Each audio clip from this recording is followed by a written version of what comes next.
আসসালামু আলাইকুম। নাসিম ড্রাইভিং ডায়েরিতে আপনাদের সকলকে স্বাগতম। এখন বাজে ভোর 6টা। তো এখন মেয়র হানি ফ্লাইওভার থেকে রওনা হয়েছি। তো ভাবলাম সকালের ভোরের অভিজ্ঞতাটা আপনাদের সাথে কিছু শেয়ার করি। এই যে দেখতেছেন, এটা হচ্ছে মেয়র হানি ফ্লাইওভার। এটা দিয়ে আমি রওনা হয়েছি বসুন্ধরার উদ্দেশ্যে। তো তার আগে আমাকে ফজরের নামাজটা আদায় করতে হবে। ফজরের নামাজের লাস্ট সময় হচ্ছে 6টা 30 সম্ভবত। তো এর মাধ্যমে আমি নিয়ত করছি যে আমি একদম শাহবাগে গিয়ে মসজিদে ওইখানে নামাজটা পড়ে নেব। তাই একটু তাড়াহুড়ো করে গাড়ি চালাইতেছি। স্পিডটা লিমিটেই আছে, অতিরিক্ত স্পিড আবার চালাই না।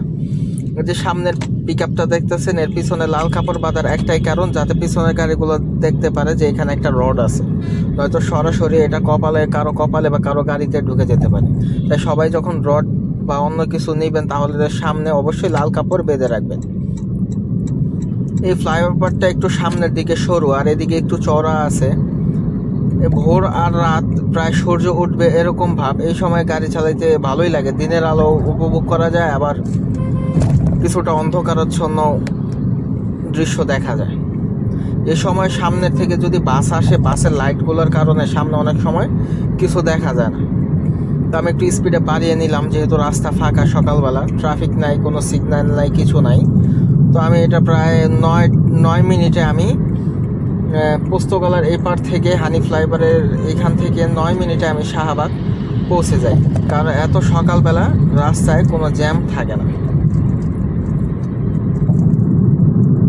আপনি যদি এই রাস্তায় গুলিস্তান যেতে চান তাহলে অবশ্যই বামে থাকবেন, আর যদি ডানে থাকেন তাহলে আপনি একদম সোজা হানি ফ্লাইওভার লাস্ট যেই বার্নস ইনস্টিটিউট যেটা আছে হাসপাতালটা, ওইখানে গিয়ে আপনি সরাসরি নামতে পারবেন। তা আপনি যদি গুলিস্তান যান তাহলে অবশ্যই বাম দিকে থাকবেন, আর যদি ঢাকা মেডিকেল কলেজ, ঢাকা বিশ্ববিদ্যালয় বা শাহবাগের ওইদিকে যেতে চান তাহলে আপনি ডান দিকে থাকবেন। আর ফ্লাইওভারে কখনোই ঘন ঘন ল্যান্ড পরিবর্তন করবেন না, এতে অ্যাক্সিডেন্ট হতে পারে। একবার দেখছি এই ফ্লাইওভারে একদম একটা গাড়ি এমনভাবে অ্যাক্সিডেন্ট হয়েছে, এই পার থেকে ওই পারে চলে গেছে ডিভাইডার ভাঙা। এইখানে সবসময় খুব সাবধানে থাকবেন। এই বাইক ভাইটা খুব ভালো, আমি ডিপার দেওয়ার সাথে সাথে আমাকে সাইড দিয়ে দিয়েছে।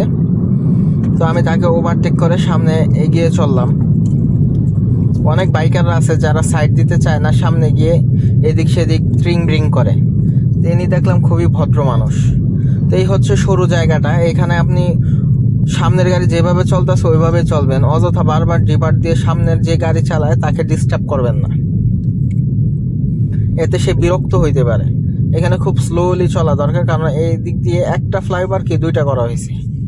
তো বলতে বলতে টোলের কাছাকাছি চলে আসলাম। এখানে আপনাকে টোল দিতে হবে। এখানে টোল হচ্ছে মাত্র 60 টাকা।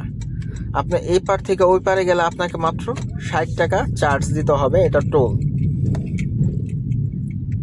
তো আমি টোলটা দিয়ে নিব এখন। আমার সামনে মাত্র একটা গাড়ি আছে, এখানে কোনো ভিড় নাই, যেহেতু সকাল টাইম। সকাল না হলে এখানে অনেক ভিড় লেগে থাকে, প্রায় টোল দিতেই 10 মিনিট লেগে যায়। তো ফাঁকা থাকার কারণে আমি টোলটা দিয়ে নিব এখন। আপনারা কেউ টোল না দিয়ে যাওয়ার চেষ্টাও করবেন না, কারণ টোলের মাধ্যমেই আগামী সড়ক পথ, জনপথ সেগুলো উন্নয়নের কাজ করা হয়। তাই যেখানেই যান টোল অবশ্যই টোল পরিশোধ করবেন। অনেকে দেখা যায় টোলের যেই বাধাটা থাকে সেটা ভেঙে নিয়ে চলে যায়, এটা মোটেও ঠিক না। আপনি একজন ভদ্র প্রফেশনাল ড্রাইভার হলে অবশ্যই টোল পরিশোধ করে তারপর যাবেন।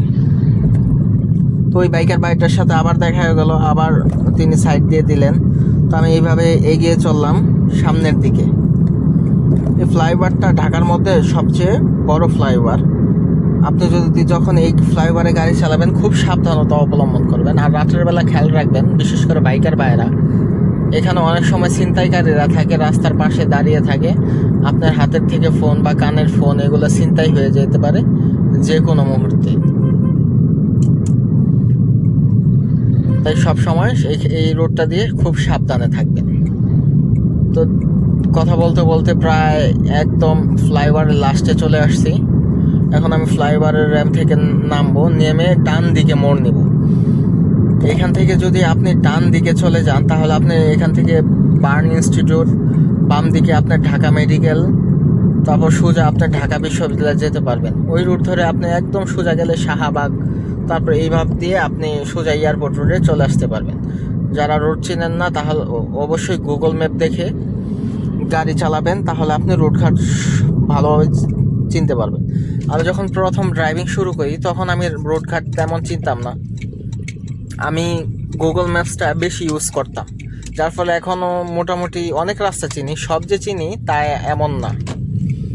তো আমরা বলতে বলতে ঢাকা ভার্সিটি, ঢাকা বার্ন ইনস্টিটিউটের এরিয়ায় চলে গেলাম। এখান থেকে বামে যদি যান আপনি ঢাকা মেডিকেলে যেতে পারবেন, আর ডান দিকে হইতেছে আপনার বার্ন ইনস্টিটিউট, আর সোজা চলে গেছে ঢাকা বিশ্ববিদ্যালয়। তো ঢাকা বিশ্ববিদ্যালয়ে যখন রোডে গাড়ি চালাবেন তখন একটু স্লো চালাবেন, কারণ এখানে অনেক ছাত্রছাত্রী আছে, রাস্তার মাঝখানে বা এদিক সেদিক থাকতে পারে।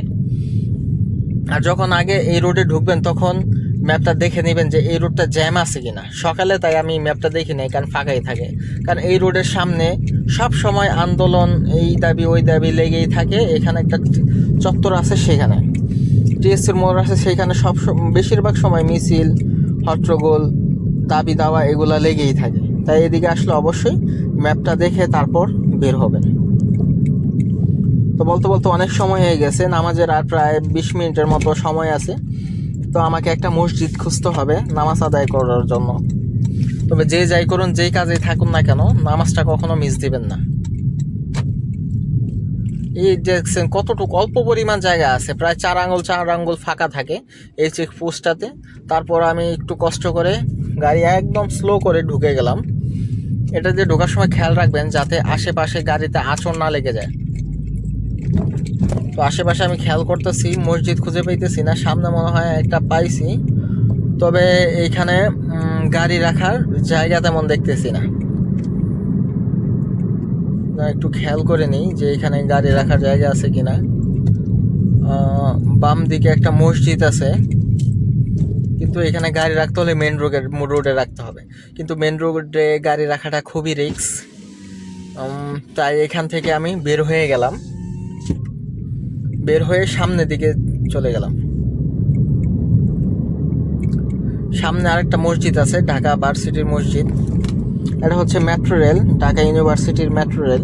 আপনি যদি উত্তরা যান তাহলে এইখান থেকে আপনি মেট্রোতে উঠে সহজেই উত্তরা পৌঁছে যেতে পারবেন কোনো জ্যামজট ছাড়াই। এটা হচ্ছে টিএসসির মোড়। টিএসসির মোড়ে চলে আসছি মাত্র 8 মিনিট সময়ে। এইটুকু রাস্তা যদি দিনের বেলা আসি কমপক্ষে আমার প্রায় 1 ঘন্টার মতো লেগে যেতে পারে জ্যামের কারণে। তো সকাল হওয়াতে জ্যাম নাই। আমি সামনে আরেকটু এগিয়ে গেলাম, কারণ ঢাকা ভার্সিটির একটা মসজিদ আছে এখানে, আমি দেখছিলাম, খেয়াল আছে আমার। তো ওই মসজিদটাতে যাব, মসজিদটাতে গিয়ে নামাজ পড়ে আবার পরে বের হব ইনশাল্লাহ। তো ভিডিওটি কেমন লাগলো, যদি ভালো লেগে থাকে লাইক করবেন, আর নতুন হলে অবশ্যই সাবস্ক্রাইব করে পাশে থাকবেন। আমার চ্যানেলে অনেক ইনফরমেটিভ ভিডিও দেওয়া হয়, যেগুলো আপনার দৈনন্দিন জীবনে, আপনি যদি প্রফেশনাল ড্রাইভার হন তাহলে আপনার অনেক উপকারে আসবে ইনশাআল্লাহ। তো মসজিদ পেয়ে গেছি, এখান থেকে নামাজ আদায় করে আবার রওনা হব বসুন্ধরার দিকে ইনশাআল্লাহ। আজ এই পর্যন্তই, আল্লাহ হাফিজ। ভালো লাগে অবশ্যই সাবস্ক্রাইব করবেন, সাবস্ক্রাইব করে যদি ভালো লাগে থাকে একটা লাইক করে দেবেন।